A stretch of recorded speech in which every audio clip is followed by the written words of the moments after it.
Bonjour et merci d'être avec nous, Philippe Vardon. Bonjour Liselotte. Alors Liselotte, est-ce que vous êtes prête à intégrer la coalition anti-haine?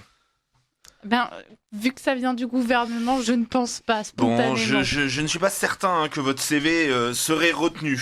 Nous l'avons appris il y a 2 jours, chers auditeurs, la ministre chargée de l'égalité entre les femmes et les hommes et de la lutte contre les discriminations, Aurore Berger, oui, moi aussi, je ne me souvenais plus qu'elle était ministre, a lancé une coalition anti-haine, donc pour lutter contre les contenus haineux, comprendre qui ne leur conviennent pas, sur Internet. Alors cette coalition, elle comprend la Fédération des centres LGBTI+, j'ai pas assez de temps d'antenne pour faire toutes les lettres, FLAG, la LICRA, Oser le féminisme, le planning familial, Respect Zone, je ne sais pas ce que c'est, SOS homophobie, SOS racisme, là on situe à peu près sans doute 2 ou 3 autres merveilles que j'oublie. Alors la ministre précise que ces associations sont, je cite, déjà aidées financièrement, on était au courant, mais elles vont l'être encore plus pour qu'elles puissent recruter des gens qui vont être dédiés à la lutte contre la haine en ligne. Nous voici rassurés sur l'utilisation de l'argent public. Alors vous l'avez compris, là c'est non seulement un Nicolas qui paye, mais en plus c'est Nicolas qui va être fliqué, potentiellement dénoncé, potentiellement condamné pour un mauvais commentaire, une blague déplacée, que sais-je. Alors ces associations vont, je cite, pouvoir signaler les contenus haineux de façon à ce qu'ils soient retirés de manière beaucoup plus rapide. Désormais, les associations seront, je cite encore, en lien direct avec l'ARCOM, là aussi c'est rassurant, l'autorité de régulation, de manière à ce qu'elle soit prioritaire. Cela concerne donc les discours à caractère raciste, anti-musulman, homophobe, misogyne, enfin plus précisément ceux considérés comme tels par ces associations. Et c'est bien là tout le sujet.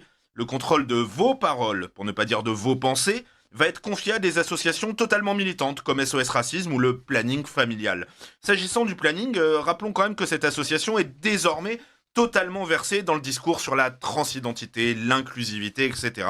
Le Planning Familial a quand même sorti il y a quelques années une campagne présentant des hommes enceints, des femmes à barbe, le tout entre une femme voilée et quelques yels. Cette campagne avait fait beaucoup parler, vous en souvenez peut-être, chers auditeurs. Alors, est-ce qu'on sera donc signalé si on écrit sur Internet qu'un homme ne peut pas être enceint, par exemple? Cela n'a donc pas empêché, en tout cas Aurore Berger, d'aller chercher cette association pour l'ériger en juge de ce que vous pourrez dire, de ce que vous pourrez écrire. Nous connaissions Michel Berger et sa groupie du pianiste. Nous aurons désormais Aurore Berger, la groupie du planning.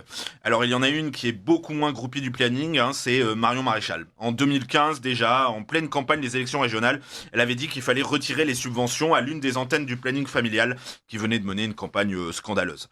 D'ailleurs j'ai lu, il y a quelques jours, que certains ORN lui en faisaient encore le reproche. On serait quand même tenté de leur rappeler, peut-être que ça n'a pas empêché Marion Maréchal de faire alors le meilleur score aux élections régionales, avec 42% au premier tour, 45% au second.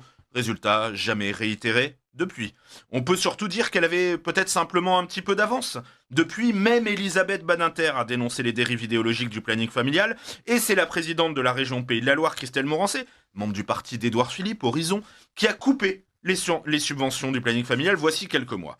Alors, heureusement, chers amis, chers auditeurs, loin des pulsions totalitaires de la coalition anti-haine, des fantasmes orwelliens d'Aurore Berger, il est encore quelques espaces de liberté et de vrais îlots de bon sens, où l'on peut dire, par exemple, que les Français de souche existent, où l'on peut affirmer, conformément à toutes les statistiques judiciaires, qu'il y a bien une surreprésentation des étrangers et des personnes issues de l'immigration, je prends des pincettes, du coup, je voudrais pas... dans l'insécurité qui gangrène notre pays, où l'on peut aussi dire qu'un homme est un homme, qu'une femme est une femme. Radio Courtoisie est depuis bien longtemps l'un de ces espaces de liberté, et s'ils se sont multipliés, et tant mieux, votre antenne est sans doute l'ancêtre, et disons un minimal doyen.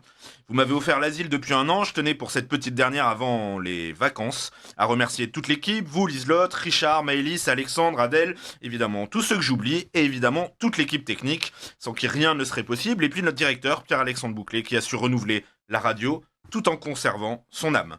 J'ai parlé de liberté, je tiens à dire qu'elle est ici totale. Le plus souvent, comme je suis toujours en retard, c'est à l'antenne que vous découvrez ce que je vais dire. Une liberté qui fera sans doute hurler du côté de Madame Berger et de sa coalition, et qui est aussi possible grâce à votre générosité, chers auditeurs.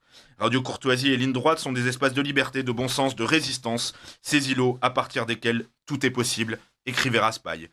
Je l'ai dit, je ne cesserai jamais de le répéter, bien sûr. Tous ici, dans ces studios, comme vous, de l'autre côté qui nous écoutez, nous avons conscience de l'urgence. Mais nous avons aussi l'espérance chevillée au corps et nous savons que s'il est certes déjà très tard, on s'en est aperçu, il n'est pas encore trop tard, on en est certain.